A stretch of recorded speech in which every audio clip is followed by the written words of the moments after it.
The chill of evening drifts through the cracks of this chamber, dear friend, bringing with it the mingled scents of wood smoke beeswax and the faint sweetness of wilted rose petals. The hearth before you crackles, casting amber pools of light that dance across tapestry-covered walls and the worn flagstones beneath your bare feet. A gentle draught stirs the curling smoke, and you hear just beyond the distant toll of Westminster's bell and the soft murmur of the Thames as it slips past Whitehall's walls. You find yourself leaning against a velvet-draped bench, its rich fabric warm against your palm, its folds carrying the scent of lavender sachets long pressed between cushions. The hush of the night wraps around you, punctuated only by the slow, steady rhythm of the flames and a far-off clink of iron shutters drawn tight against winter's bite. From the shadows beyond the hearth, a tall figure emerges, slender poised, her silhouette framed by the flickering glow. She wears a gown of deep garnet velvet, its sleeves embroidered with tiny seed pearls that catch the light like distant stars. Her hair, a cascade of copper waves, is swept back to reveal clear, sharp eyes that meet yours with calm authority. "Good evening, dear heart," she greets you, her voice smooth with the gentle lilt of the English court. "I am Elizabeth, by God's grace, Queen of England and Ireland. Pray draw nigh the fire and let its warmth seep through your bones. Fear not the hush of this hour. I have no courtly proclamations for you tonight, but rather the quiet confession of a sovereign whose crown weighs heavier in the stillness." She steps closer, resting a gloved hand upon the marble mantel. "Come closer yet. Lay your hand upon this cool stone. Feel the pulse of history beneath your fingers. Together we shall tread the secret corridors of power, the hidden fears, the calculated smiles, and the solitary moments when even a queen must seek solace in the whisper of embers." Then, with a half-amused tilt of her head, she adds in a lighter tone, "Pray forgive my labyrinthine babble. If my royal tongue weaves too many knots, I'll henceforth speak as plainly as a fishwife at the market." You lean in the hearth's glow, illuminating her thoughtful smile, and in that soft light you understand this is no mere tale of triumph, but the living memory of a woman who mastered flame and frost alike. So breathe deep, let the crackling fire guide you, and prepare to enter the hidden world of Elizabeth the Fly, where every whispered confidence becomes a fragment of her enduring legend. This is sleep among Titans.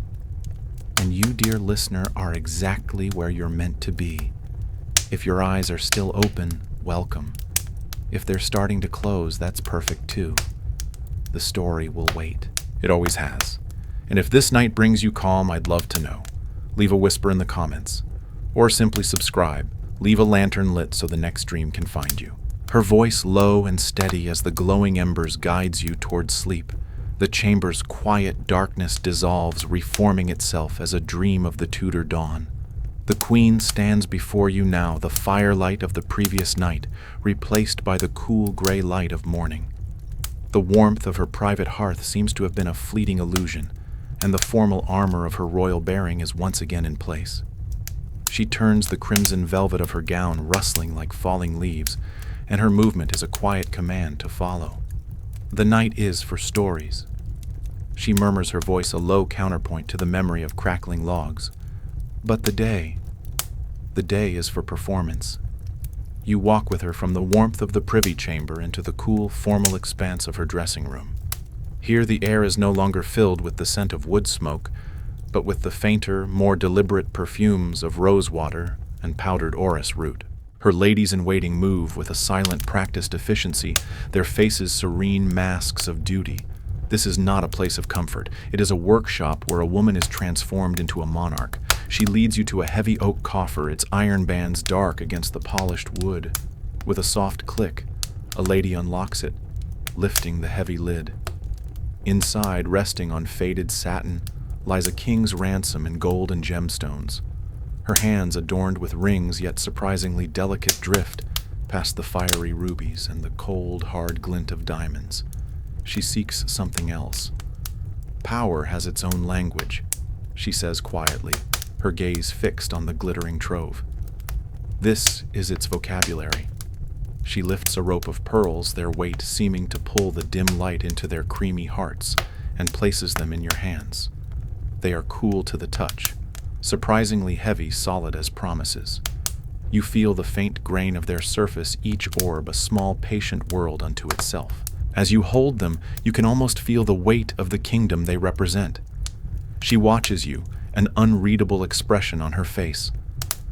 "You would be surprised," she whispers, leaning closer, a secret shared between you and her in the quiet of the morning. "How many treaties have been sealed or broken based on the shimmer of a particular necklace? A pearl suggests I am willing to listen. A diamond, less so." She takes the pearls back, their soft clatter a punctuation mark in the quiet room, and allows a lady to fasten them at her throat. The final piece is a small jeweled diadem which is settled into her fiery red hair. The transformation is complete. The quiet woman from the fireside is gone. In her place stands the queen. Then you hear it, a faint sound from beyond the heavy chamber door. A shuffling of feet, a low murmur of voices like the tide beginning to turn. The queen gives a faint, almost imperceptible sigh. "Listen," she says, her voice now carrying the resonance of command. The audience is gathering. Each man out there believes his need is the most pressing in all of Christendom. One needs a title for his undeserving son, another a license to import Spanish wine, and a third will simply want me to admire his new doublet.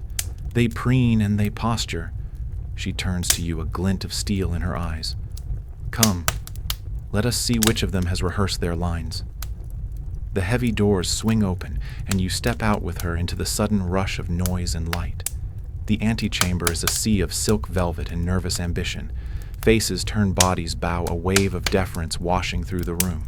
Petitions are thrust forward. Murmurs of "Your Majesty" fill the air. She glides through it all, a serene ship on a turbulent sea, her smile a carefully calibrated instrument, warm enough to inspire loyalty, cool enough to discourage familiarity. This, you realize, is the true beginning of her day, a relentless, unending performance. Later, the great hall is prepared for the midday meal. The long oak table gleams with polished silver and heavy pewter. Tall, ornate salt cellars stand like miniature fortresses, symbols of wealth and status.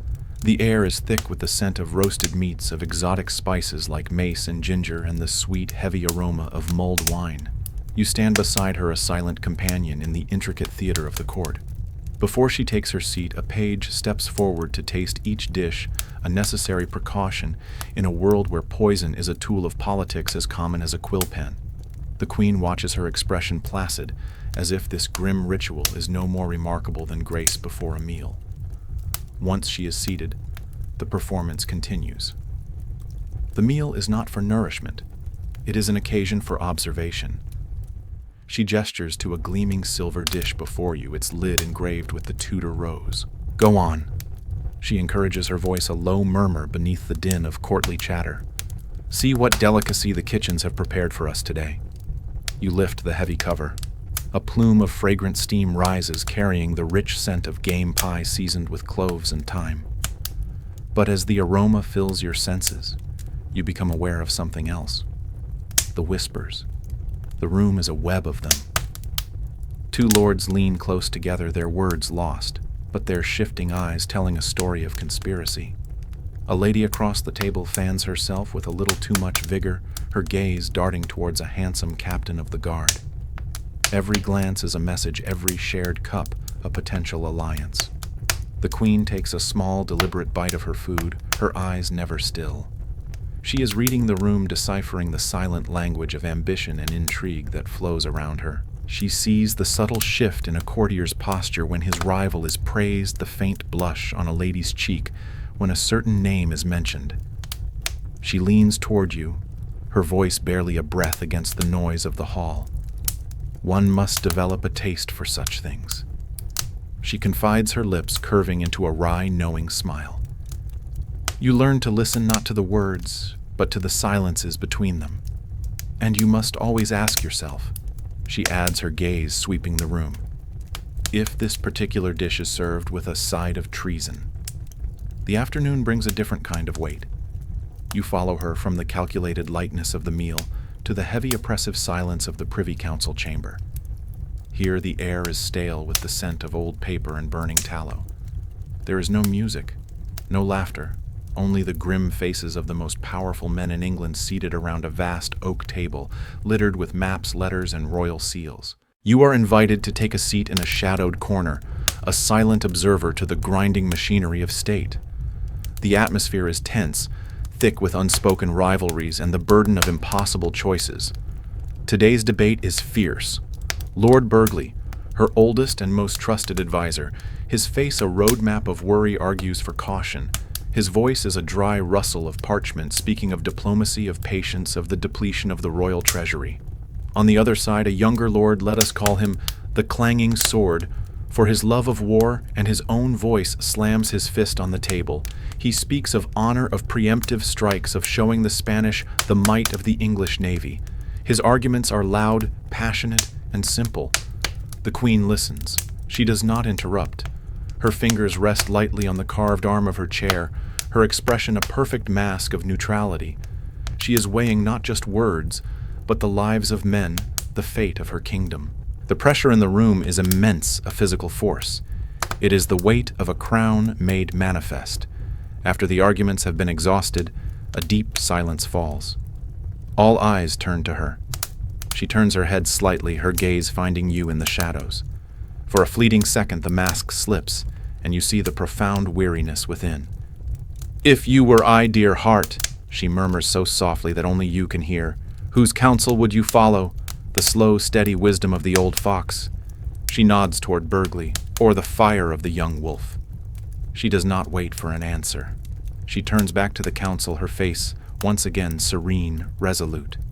She has already made her decision. As she gives her quiet final command, you hear the faint, exasperated sigh from one lord, the subtle nod of victory from another. She closes the meeting with a dry remark on the predictability of men in power, a quip that goes over their heads but lands perfectly with you. The evening arrives as a welcome relief, a confection of light and sound designed to erase the day's heavy burdens. The great hall is ablaze with the light of 1,000 candles, their glow reflecting off polished floors and glittering jewels. Minstrels in a high gallery play a lively galliard, on lutes and viols the music weaving through the laughter of the assembled court.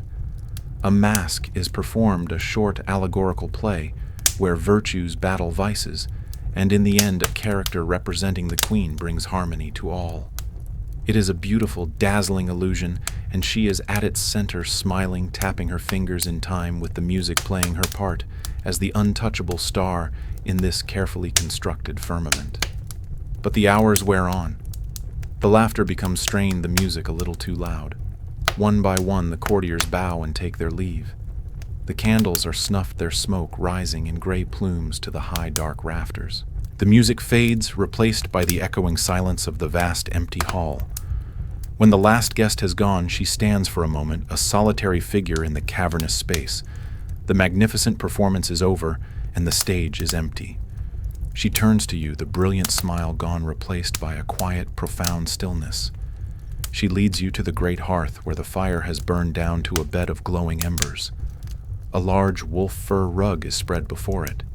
She gestures for you to sit. As you sink down, you run your hand over the thick, soft fur, its wildness a stark contrast to the cultivated elegance of the court. She stands, staring into the dying flames, the crimson of her dress now the color of deep shadow. The silence is no longer echoing, but intimate. They see the jewels, the gowns, the crown. She says, her voice not much more than a whisper. They see the power.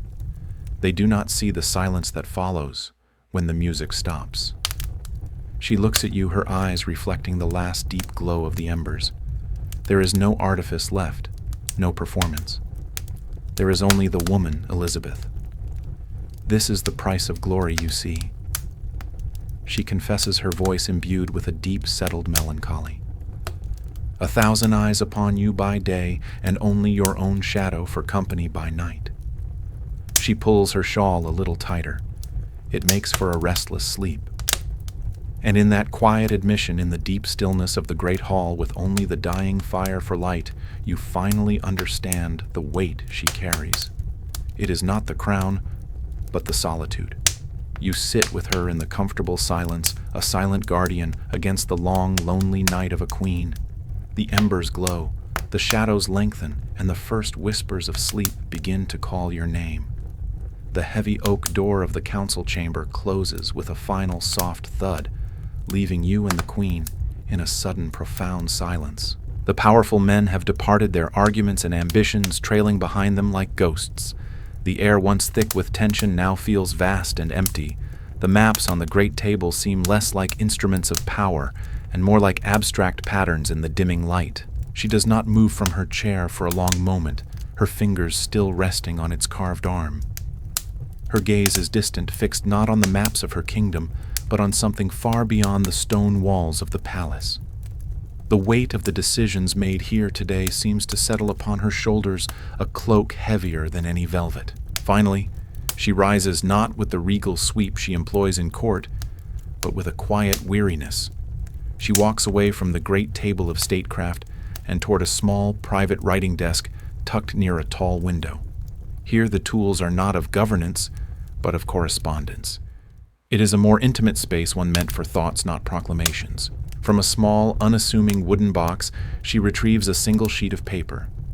It is not a grand state document with a heavy wax seal, but a thin, fragile letter, its edges softened and worn from a long journey. The ink is faded, the handwriting unsteady, as if penned by a hand trembling with cold or sorrow. She unfolds it not with the crisp snap of a royal decree, but with a tenderness reserved for something precious and fragile. For a moment she holds it out, an unspoken invitation for you to see. You can almost feel the rough texture of the cheap paper scents, the faint, lingering scent of wood smoke and perhaps dried tears. "This came today," she says, her voice a low murmur, "from a good wife in Stratford. Her husband was taken by the sweating sickness last autumn." She begins to read aloud, her voice soft, giving life to the shaky script. The words paint a stark, simple picture, a harvest failed from too much rain, a roof that leaks, and the gnawing hunger of a child too young to understand why there is no bread. The letter does not ask for riches or titles. It is a simple, desperate prayer for survival. She falls silent, her finger tracing one of the lines. "A child's cry." She says more to herself than to you, her voice thick with a sorrow that transcends royalty.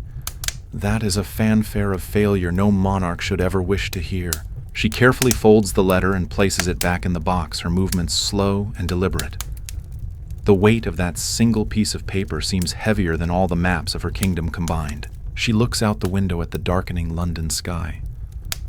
"One cannot rule a kingdom from a scroll," she reflects. "A map shows you borders, but it does not show you the hearts of the people who live within them. Sometimes to truly understand you must walk among them." A distant memory seems to flicker in her eyes. "I did so once, long ago on a whim, an impulse born of frustration with my council's dry reports." She turns to you, a conspiratorial glint returning. "I shed the silks and the pearls. My ladies dressed me in a simple brown cloak of rough wool, my hair hidden beneath a commoner's cap. For one evening I was not the queen. I was merely a traveler lost in my own city." As she speaks, you can almost feel the scratch of that rough wool against your own skin, the strange freedom of anonymity. "I walked to the old Smithfield market at twilight." She continues, her voice painting the scene. "Breathe it in with me. The sharp, salty smell of dried fish hanging from the stalls, the thick, acrid smoke from the charcoal braziers where chestnuts were roasting, the damp, earthy scent of the ground trodden by 1,000 feet. You could hear the city's true voice there, the loud, boisterous calls of the vendors hawking their wares, the bleating of sheep destined for the butcher, the distant rhythmic clang of a blacksmith's hammer. She walked through the throng, a ghost in her own kingdom, watching her people. She saw the weariness in a mother's eyes as she bargained for a loaf of bread, the hope in a young apprentice's face as he admired a finely crafted knife, the easy laughter between two friends sharing a tankard of cheap ale. "It was there," she confesses with a small, self-deprecating smile, "that I felt a strange and unfamiliar sensation. My own stomach rumbled with hunger. Imagine that. I, who have food tasters to protect me from poison, felt the simple, honest pang of an empty belly. It is a startlingly effective lesson in humility." In that moment of shared common humanity, she understood more than a year's worth of reports could ever tell her. She comes back to the present. her gaze returning to the room.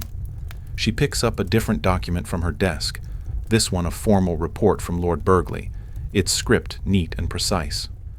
"Even my old fox who sees the world in numbers and ledgers understands this," she says. She reads a line from his report, his words echoing the memory of the market. He writes of the people of Kent, of a bitter wind blowing in from the coast, and of families huddling together for warmth, their cloaks too thin to keep out the winter chill. As she speaks, you can almost hear the wind whistling through the cracks of the palace windows, a mournful sound that seems to carry the collective shiver of her people. "Every night," she says, setting the report down, "Burghley ends his prayers with a plea for the common folk, for their hearths to have fuel and their children to have bread." Her voice becomes a deep, resonant vow. "My power is not merely a title passed down through blood. It is a sacred responsibility forged in the very breath of my people. Their sighs of hardship are my failures. Their songs of contentment, my only true victories." The last of the daylight has faded. The room is now lit only by the fire and a few scattered candles. The grand chamber feels less like a seat of power and more like a cave of quiet contemplation. She gestures toward a simple stone bench by the hearth, a place far less comfortable than the velvet chairs of state. "Sit with me," she invites. You join her on the cold stone, the warmth of the fire, a welcome comfort. The embers glow, casting long, dancing shadows on the walls. For a long time there is only the sound of the fire, a soft, crackling sigh. "I can sign laws with a flourish of my quill," she says finally, her gaze lost in the glowing coals. "I can raise armies and command fleets. I can make speeches that stir the hearts of Parliament. But I cannot touch the heart of that widow in Stratford or warm the child in Kent if I do not first understand their pain." She turns to you, her eyes reflecting the fire's deep, warm light. Her voice is a plea, a promise, a shared commitment. "Let us remember this, you and I. The breath of the people. The sound of it is quieter than any trumpet or cannon, but it is the sound that truly sustains a kingdom. Let us carry it with us so that every decision we make tomorrow, every law we write, every tax we levy, carries with it a human warmth." She falls silent, turning back to the fire. The embers pulse a slow, steady heartbeat in the dark. The day's performance is over. The burdens have been felt, the lessons learned.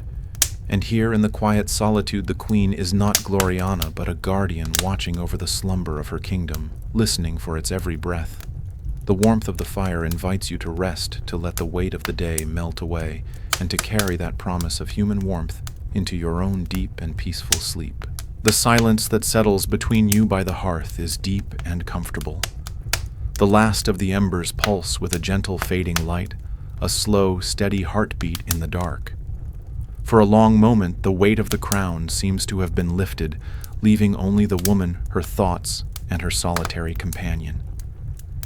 She breaks the stillness with a soft sigh, not of weariness, but of resolve.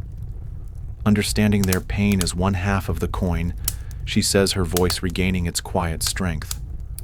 The other is protecting them from it. Come.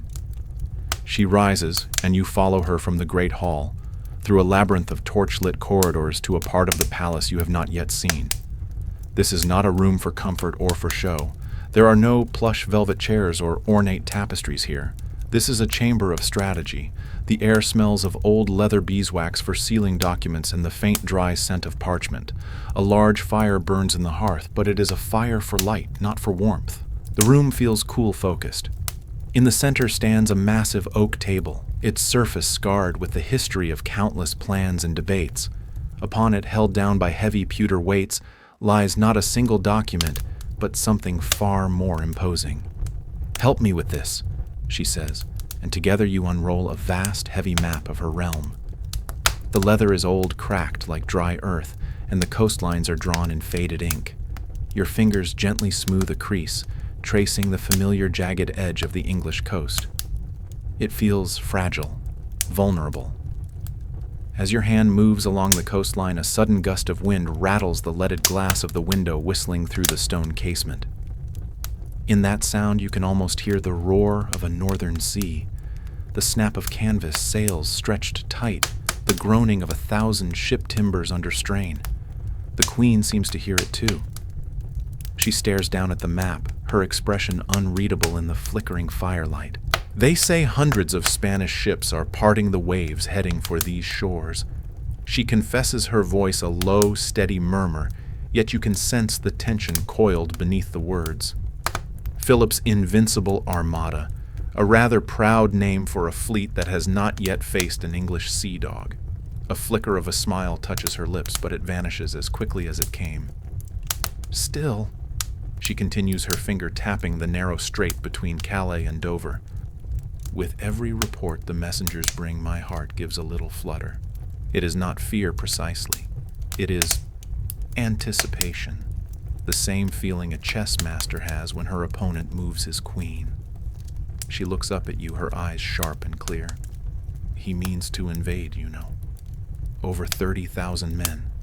They plan to land in Kent, right where my Lord Burghley's people shiver in their thin cloaks.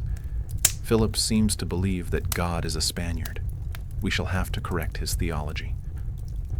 The sheer scale of the threat settles in the room a palpable weight. This is not a matter of courtly intrigue or a widow's plea.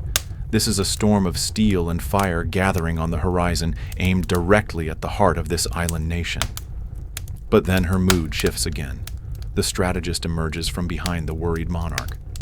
Battles are not won by ships alone, she declares, moving from the map table to another smaller one cluttered with an array of different tools.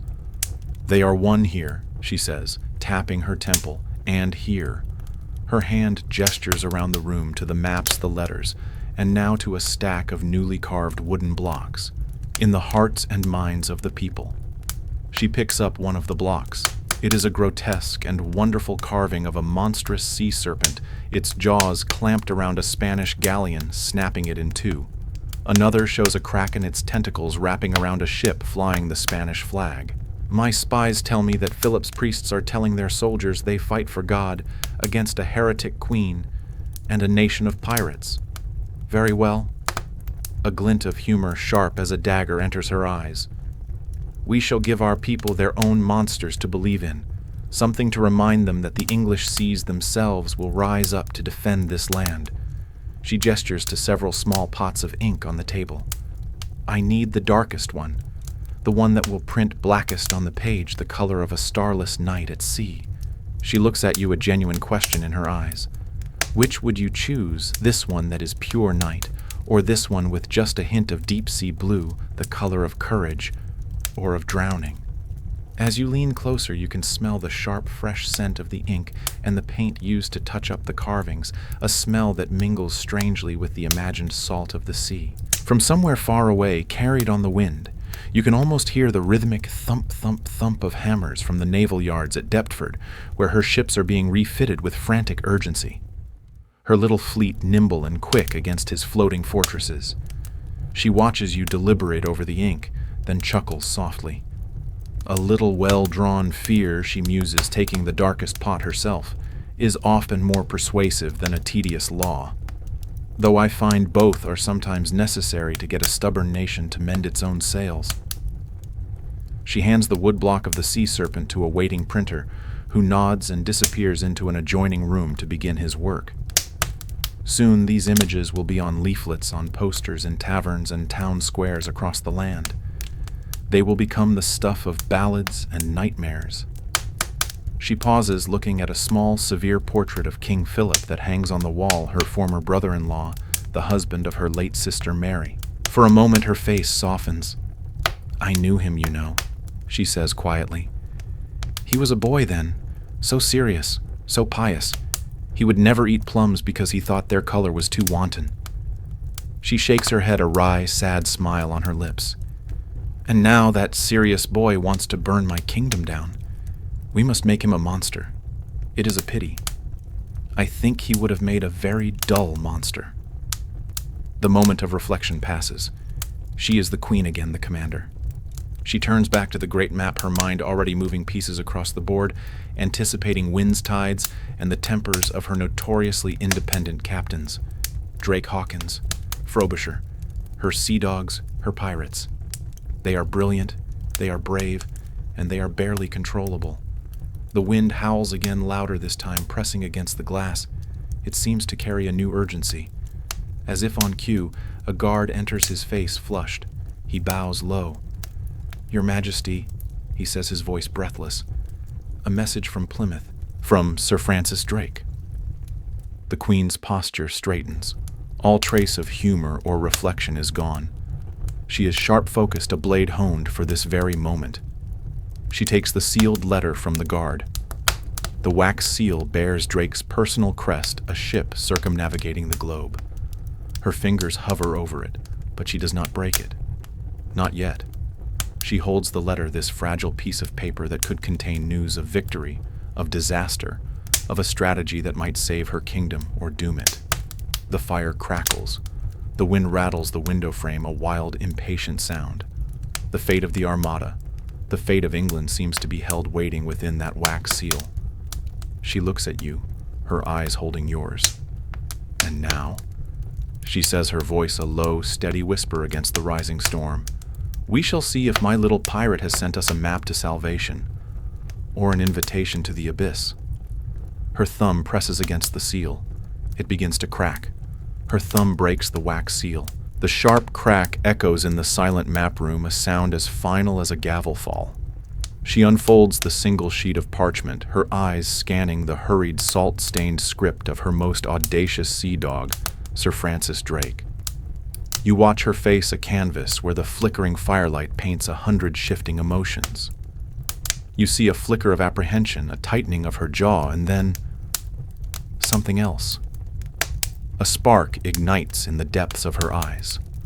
Not fear, not relief. It is the cold, exhilarating fire of the gambler who sees the odds and decides to raise the stakes.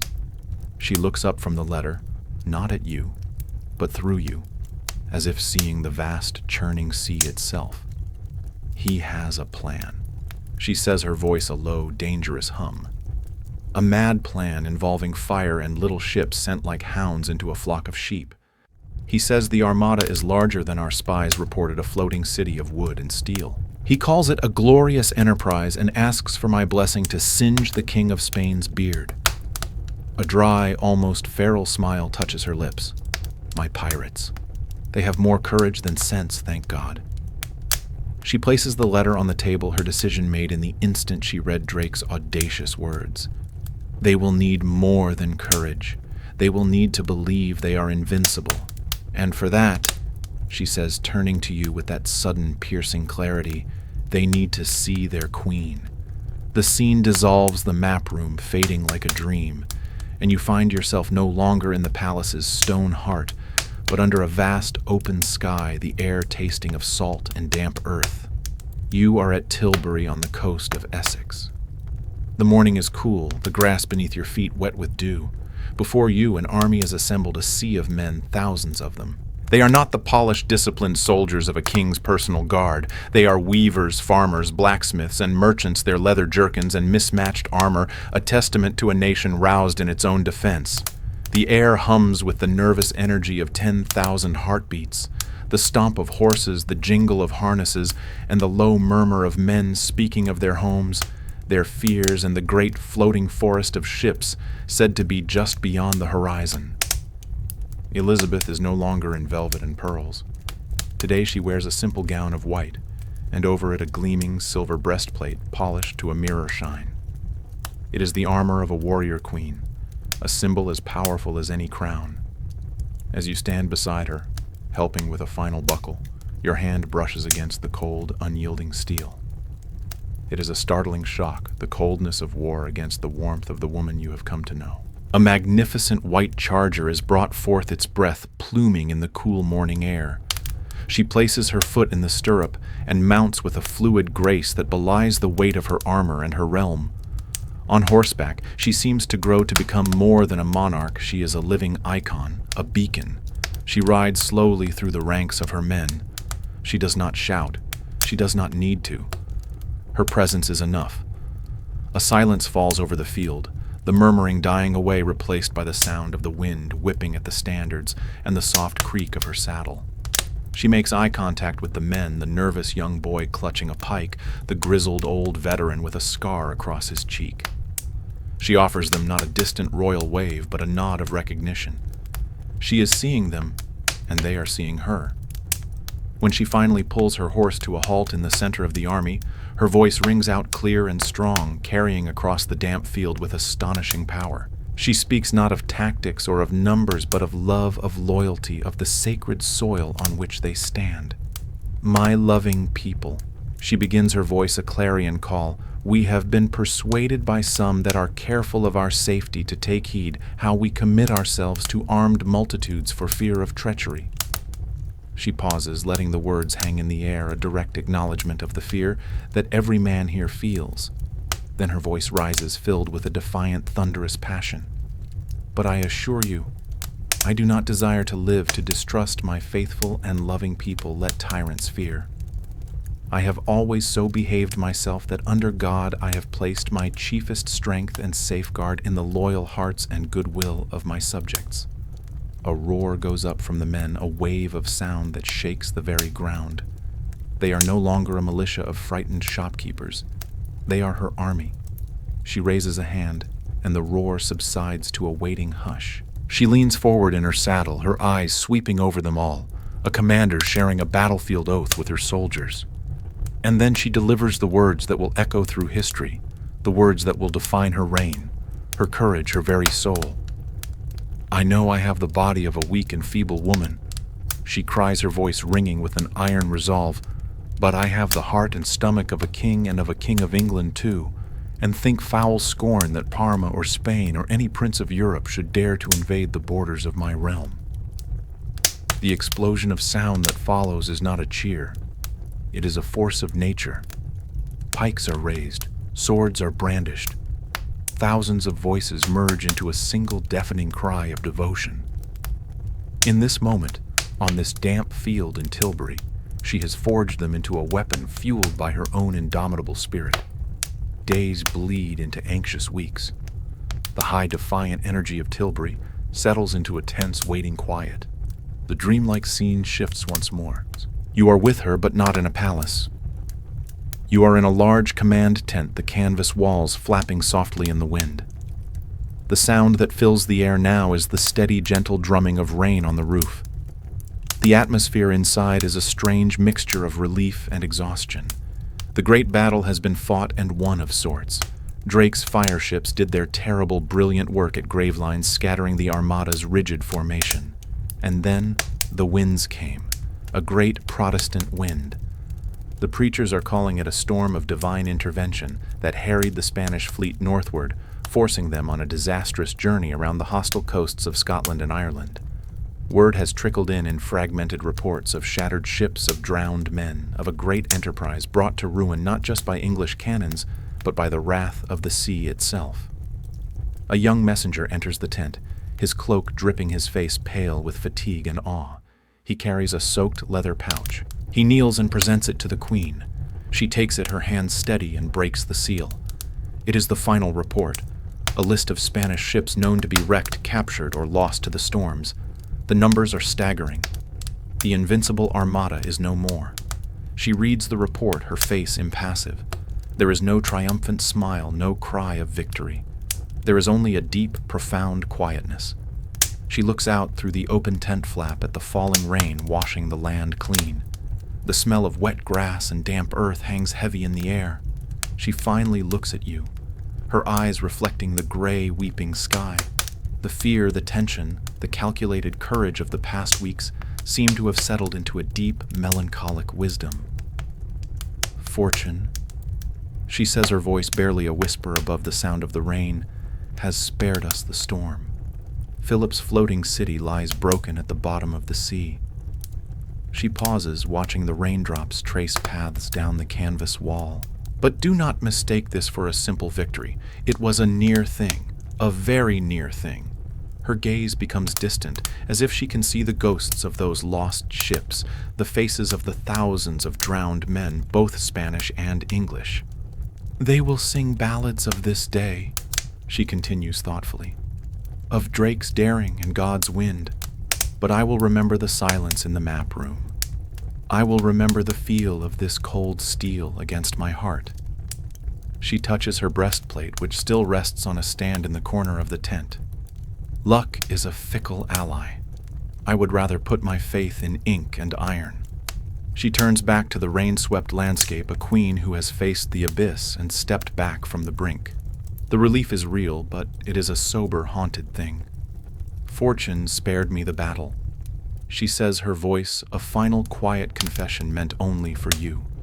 But the fear will forever haunt the corridors of Whitehall. It is a useful ghost. It will remind me on quiet nights how fragile a kingdom truly is. You sit with her listening to the rain on the tent, a gentle cleansing sound. It is a lullaby for a nation that has survived a promise of peace after the storm. And as the steady drumming washes over you, it invites you to let go of the tension, to release the fear, and to drift into a deep and quiet sleep. Of course, here is the next segment translated into English, continuing the narrative with the requested tone and details. Sound of gentle rain on canvas fades, replaced by the echoing silence of a long stone gallery and the soft crackle of a distant fireplace. The memory of the rain and the war recedes, fading like a morning mist. You find yourself once again within the stone walls of Whitehall, but not in the map room or the council chamber. This time the Queen leads you to a long and quiet gallery, where the daylight is filtered through high windows, illuminating motes of dust dancing in the air. This is the portrait gallery, a silent river of ancestral faces, their painted eyes watching from ornate gilded frames. She passes the grim Plantagenet kings and the solemn Lancastrian dukes, not pausing until she stands before a portrait of herself. The image is dazzling, overwhelming in its detail. It is not merely a painting, it is a proclamation.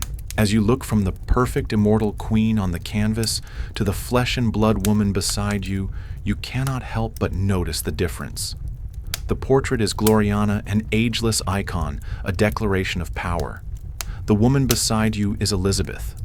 You notice the fine lines around her eyes that the painter dared not include, and a subtle weariness in her posture that no amount of oil paint could capture. "Come closer," she whispers, her voice holding a strange reverence for her own image.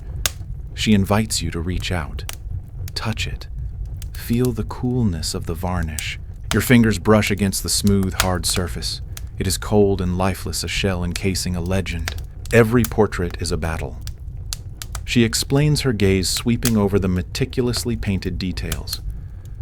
A battle against time, against doubt, against the whispers in the dark. This is not vanity, dear heart.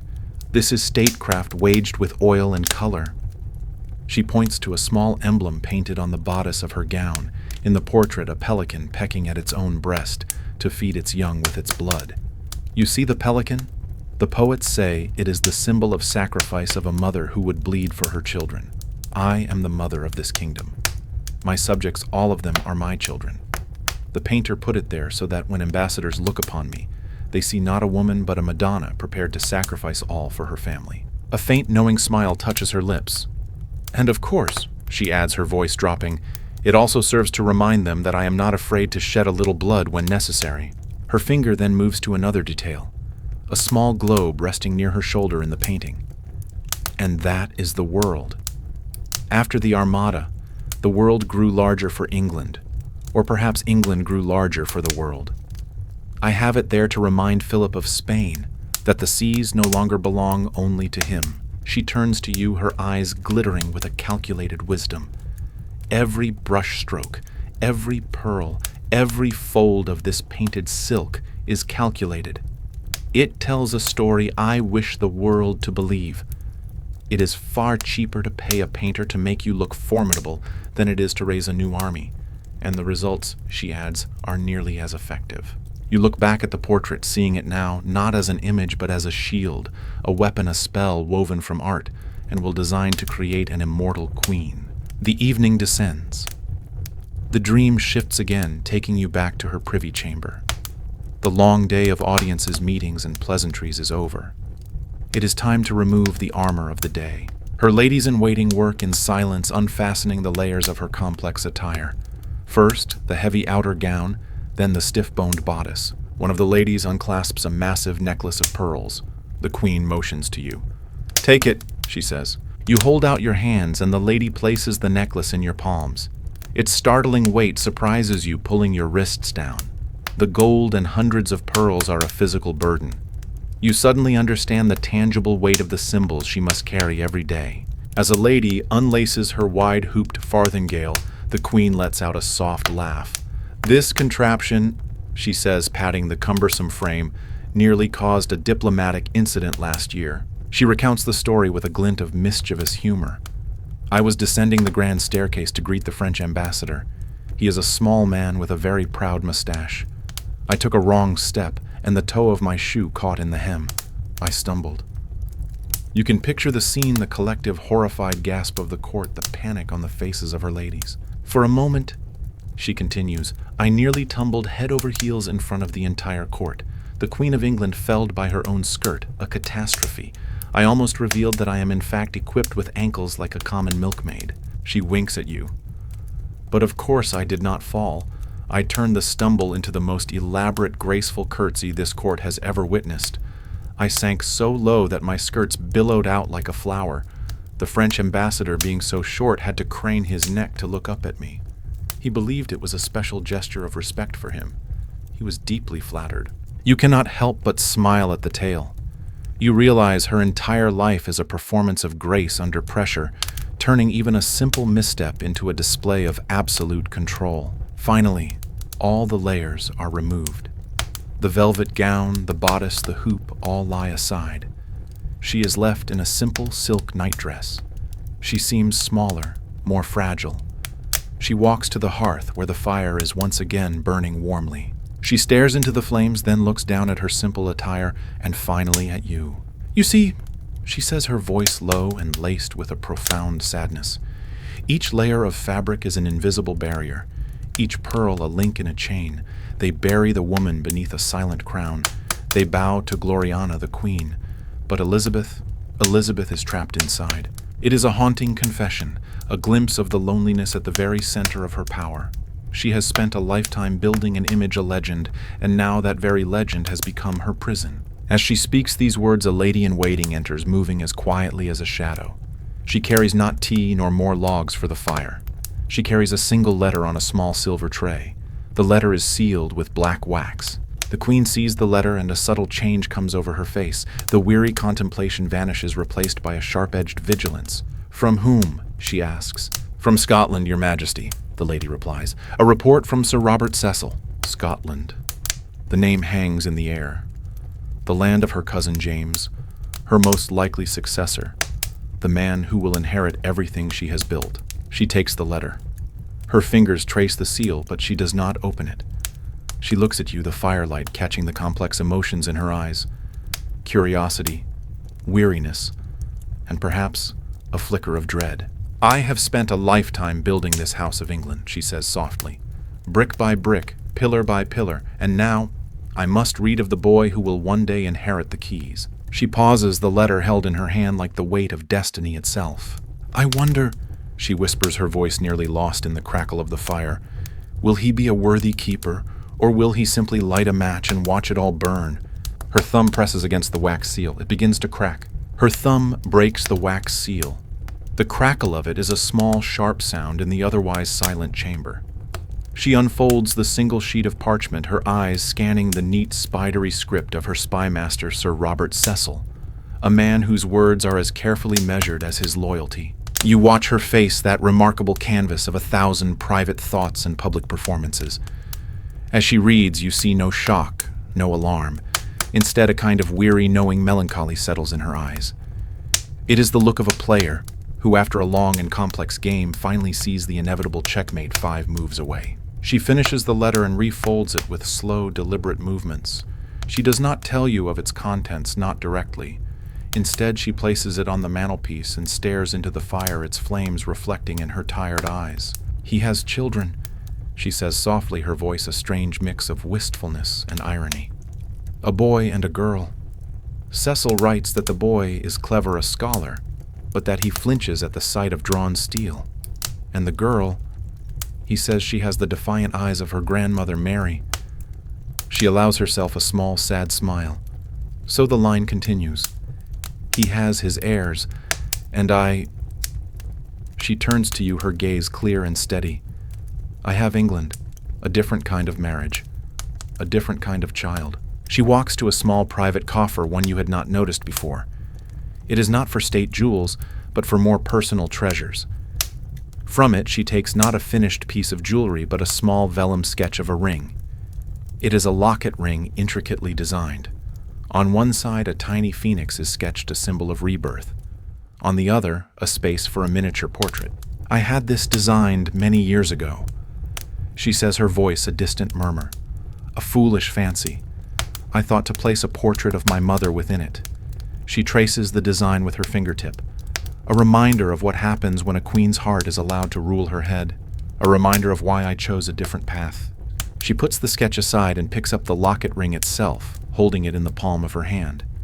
It is gold, and in the center is not a diamond, but a single perfect pearl. She opens the locket. It is empty. I decided in the end that it was better left empty. A faint smile plays on her lips as she gazes at it, the firelight catching the shimmer of the single pearl. A shrine to a choice, she repeats softly, more to herself than to you. The choice to rule alone. You know, she says, a sudden mischievous glint in her eyes as she looks up at you. The princes of Europe thought this kingdom was a prize to be won in a courtship. They sent an endless parade of portraits and promises. I have a gallery filled with stern-looking men with beards that seem to hold more political ambition than their eyes do. She chuckles a low, warm sound. Oh, the letters I received. The Duke of Alençon, my little frog, as I called him, once sent me what he claimed was a love poem. It had 10 stanzas and mentioned his hunting dogs more often than it mentioned me. I believe I sent a reply commending him on the health of his hounds and ignoring the poetry entirely. He took it as a sign of encouragement. Then there was Eric of Sweden, who was so persistent I suspect his letters alone were responsible for a national ink shortage. He promised me a kingdom of ice and snow. I confess I was not tempted. I find the English fog to be quite enough dampness for one lifetime. She leans back, the humor in her eyes softening into a distant, reflective gaze. The laughter fades, leaving a quiet, more somber truth in its wake. It was a fine game for a time. She continues, her voice losing its playful edge. A useful distraction. It kept them all hoping, and a hopeful rival is a predictable rival. But the game had to have an end, and the end was my choice to have no end at all. She sets the ring down, her posture straightening, the weight of her long-held conviction returning. You must understand, she says, her tone now deep and serious. This was never about a lack of affection. It was about an abundance of caution. To take a husband is to take a master, whether he is a prince or a pauper. His ambitions become your ambitions. His enemies become your enemies. His country becomes your country's keeper. She looks into the fire, her face illuminated by the steady glow. To marry France is to insult Spain. To marry Spain is to provoke France. To marry an Englishman is to elevate one faction and create a dozen new resentments at home. It is a knot that cannot be untied. So, I chose not to tie it. The crown, she says, her voice dropping to a whisper, is a jealous companion. It does not wish to be shared, and England can have no master but God. And of course, a flicker of the old steel returns to her eyes. Myself. In that moment, the humor is gone, replaced by the profound and lonely logic that has guided her entire life.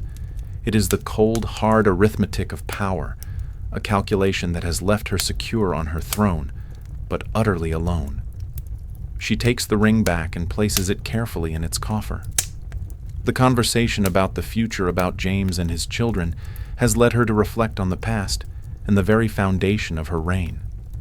Now she seems ready to consider the end of it all. She gestures to a tall wooden lectern in the corner of the room. On it rests not a book, but a long, heavy scroll of parchment, rolled and tied with a simple leather thong. There is one final document I wish to share with you, she says. You walk with her to the lectern. She unties the thong, and the scroll unfurls with a soft, dry whisper. It is not an official history or a royal decree. The parchment is covered in dozens of different hands, some elegant, some crude. There are snippets of poems, copies of tavern ballads, transcripts of whispered rumors, and excerpts from furious pamphlets. My legacy, she says, a strange tone of detached amusement in her voice. Or at least the one they have been writing for me while I still live. She points to a line from a ballad celebrating her as Gloriana, the light of the world. Beside it is a dark, angry screed from a Catholic exile calling her Jezebel, the heretic queen. There are lines praising her wisdom and others condemning her vanity. Tales of her courage at Tilbury are written next to whispers of her cruelty to her cousin Mary. A legacy is not a stone epitaph etched with lies of perfect virtue. She says, her fingers brushing over the chaotic tapestry of words. It is this. It is the stories whispered behind my back, the songs sung in taverns, the praise and the poison all mixed together. This, she looks at you, is the truth of what it means to live a life in the full glare of a kingdom. She begins to roll the scroll up from the bottom. Help me, she invites. You place your hands on the parchment. It feels brittle, ancient yet alive with the energy of 1,000 voices. You roll it slowly, carefully, as if tucking away a lifetime of memories. When the scroll is once again a single contained cylinder, she ties the leather thong around it. She holds it for a moment, weighing it in her hands. I have built an image of myself from jewels, paint, and fabric, she says. An immortal queen, ageless and serene. But that is for them. For the ambassadors, the courtiers, the history books. She places the scroll back on the lectern and turns to you, her face illuminated by the soft, dying glow of the fire. The last vestiges of the queen have fallen away. There is only Elizabeth, the woman sharing a final profound truth with her only confidant.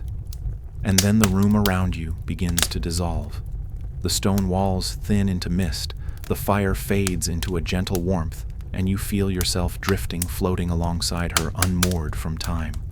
The dream deepens, and she is no longer bound by the present moment. She can see what is to come, and she shares this final vision with you, her last confidant. Her voice is a whisper in your mind, a story told from beyond the veil. And so it ends, she murmurs, as the scene of her own deathbed materializes around you like a watercolor painting. It is Richmond Palace in the spring of 1603. She lies on a mountain of cushions on the floor, having refused to go to a bed she knew she would never leave. Not with a bang, as the cannons of the Armada might have wished, but with a quiet fading. I had always imagined a more dramatic exit, perhaps a final witty retort to a Spanish ghost. Instead, there is only this, the silence. You watch as the great figures of her court kneel, their faces a mixture of grief and frantic political calculation. And then, with a final gentle sigh, the light leaves her eyes. The Tudor dynasty is over. But the kingdom did not shatter, she says, her spectral voice filled with a profound, weary pride as you float above the scenes that follow. My meticulous plans, my endless letters, my careful management of my council, it held. The transition was peaceful. My old fox, Cecil, saw to it. You see James, the son of her cousin Mary, her rival, her prisoner, riding south from Scotland to claim his prize. Ah, the boy from Scotland, she muses, a ghostly chuckle echoing in your thoughts.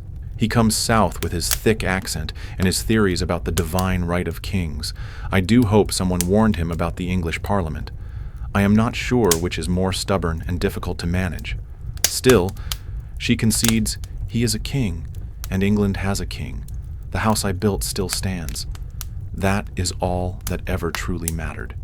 The scene shifts again to the streets of London. A great river of black cloth and solemn faces fills the avenues. Such a fuss, she comments, observing her own funeral procession from your shared ethereal vantage point. A magnificent carriage draped in velvet carrying an effigy of me that looks far more serene than I ever felt. All of London, it seems, has come out to say farewell. You can sense her being genuinely touched by the sight of her people, their faces streaked with real tears. To be loved, she whispers, is a thing one can never truly command. It is a gift. Then you are in the cool, hallowed darkness of Westminster Abbey. You watch as her coffin is lowered into the Tudor family vault. The air is thick with the scent of incense and finality. And now for the final irony. She says, her voice laced with an amusement that transcends even death. the punchline to the long, strange jest of my life. Who, you ask, do they choose to be my roommate for all of eternity? You watch as her tomb is constructed, a grand marble affair. But she is not alone. She is placed in the same tomb as her half-sister Mary Y. That's right, Elizabeth declares with a spectral laugh. Bloody Mary, my devoutly Catholic sister who burned Protestants for sport and married the King of Spain. We who were rivals in faith and politics and in our father's fickle affections are now to share a bed of stone until Judgment Day. The conversations we must have. She continues, the humor warming her voice. She no doubt still complaining about the Protestant heresy and my scandalous refusal to marry. I reminding her that her husband Philip's invincible ships now make for excellent coral reefs off the coast of Ireland. Oh, the celestial irony. I suppose God does have a rather English sense of humor after all. I do hope she doesn't snore. The vision melts away, and you drift with her through the centuries that follow, watching as her story is told and retold, polished and reshaped. And so the myth-making begins. She observes as you see her reign being dubbed the Golden Age.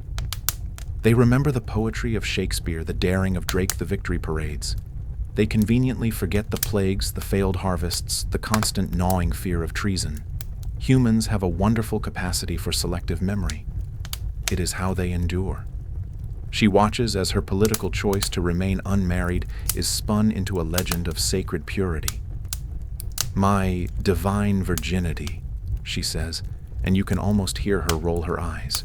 It was a strategy, my dear, a weapon to keep foreign princes at bay and my own lords guessing. A very effective one, I might add. But the story of a sainted queen married only to her people was far more romantic, so they printed that instead. I cannot blame them. It is a better story. You see further into ages of steam and iron, where new historians pick apart her life with academic precision. They call her indecisive, vain, ruthless. She is not offended. They call me ruthless. She says, her voice calm and accepting. Of course I was ruthless. One does not hold a wolf by the ears with gentle hands. They call me indecisive.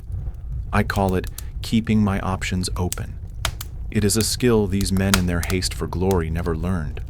She seems pleased that they are finally seeing the complexity, the calculations, the woman behind the perfect painted mask of the pelican portrait. Your journey with her reaches the modern age. You see glimpses of her story being told on glowing screens in darkened theaters. Look at that, she marvels with a genuine laugh.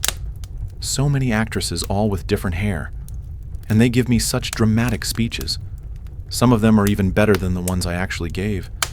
They seem to think I spent my entire reign sighing over Robert Dudley. I did sigh over him, of course, but I also had a kingdom to run. One must prioritize. The frantic, colorful images of the future fade, and you are once again in the quiet, timeless space of the dream alone with her. The journey is over. Her story has been told from the chamber of a living queen to the perspective of an immortal legend. She turns to you, her form now just a soft, silvery light, her voice a final, intimate whisper. So, you see, she says, the scroll of rumors and myths was the truest history of them all. My legacy was never going to be a simple epitaph in stone. She has seen her death, her funeral, her myth, and her memory. And now she has only one last thing to share. Let these whispers live on, she pleads gently, her voice beginning to fade like the last notes of a lute. The glory and the foolishness, the courage and the cruelty, the queen and the woman. Her presence grows faint, but her final words are the clearest of all, a gift given to you, her last listener. For the dream of immortality lies not in a marble tomb shared with a grumpy sister. It is not in the pages of a book or the flicker of a distant screen. It lies here, in the quiet of your mind. Her light fades completely, and you are left in a profound and peaceful darkness. The echo of her voice, a warm, comforting presence. Her spectral form grows faint, the silvery light of her presence dissolving back into the quiet darkness of the chamber. Her last words linger, not as a command, but as a warm, gentle blessing. Rest now, she whispers, her voice a final, comforting echo in your mind. For even a queen in the end must set down her crown and sleep. And with that, she is gone. The great dream of Elizabeth's life and legacy fades, leaving you in the deep, quiet stillness of the palace at night. The air is cool and calm. The only sound is the gentle whisper of your own breath. The stories, the triumphs, the fears, and the quiet confessions have all been shared. Now there is only peace. Let the silence of these ancient halls cradle you and allow the memory of her journey to become a soft, peaceful dream of your own. Sleep well, traveler. The crown has been set down. Rest is here.